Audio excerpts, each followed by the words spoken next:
I took my daughter to her first opera when she was small, Hansel and Gretel. A witch, a gingerbread house, a story she already knew. It should have been perfect. She couldn't get past the sound of the voices, all that vibrato. And that was enough to put her off opera for years. She came back to it in the end. But I've thought a lot since about what I'd do differently. So here's what I'd tell you before you take a child to the opera. First, the practical part.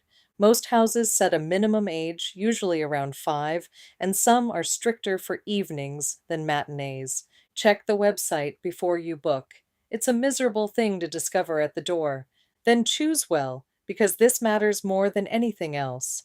Don't start with 4 hours of Wagner. Start with something short, funny, and busy to look at. The Magic Flute is the classic choice, and for good reason. There's a dragon in the opening minutes, a bird catcher who's essentially a clown, and a queen who sings so high it sounds impossible. Hansel and Gretel is the other classic, and yes, I know, it's still the right sort of choice. What went wrong for us wasn't the opera. Anything with a witch, a monster, or a transformation is doing your work for you. A lot of companies run family versions, shortened, sung in English, sometimes only an hour long, often on a Saturday afternoon, built for exactly this, and usually cheaper. If your local house does one, start there. A matinee beats an evening. A child who's up well past bedtime isn't going to fall in love with anything, and neither are you. Sit somewhere they can actually see. People get this wrong constantly. A child who can't see the stage is a bored child within 10 minutes. And here's the one I'd add now, having learned it the hard way.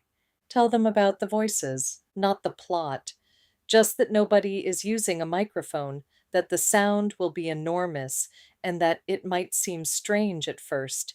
If my daughter had known that was coming, I think it would have gone rather differently.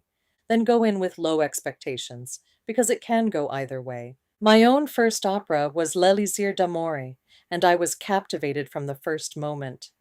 The incomparable Ruth Ann Swenson was on that stage, which may have had a great deal to do with it. Or perhaps I was simply born to love opera. Either way, I was hooked, and I never really recovered. Same art form, two completely different first nights. So if they last one act and talk about the dragon for a week, that's a win. If they fall asleep in Act Two, they've still been to the opera. And if it doesn't land at all, you haven't ruined anything. Perhaps they'll find a love for theater, dance, or music. Regardless, you've tried something new and unlike any other previous experience they've had.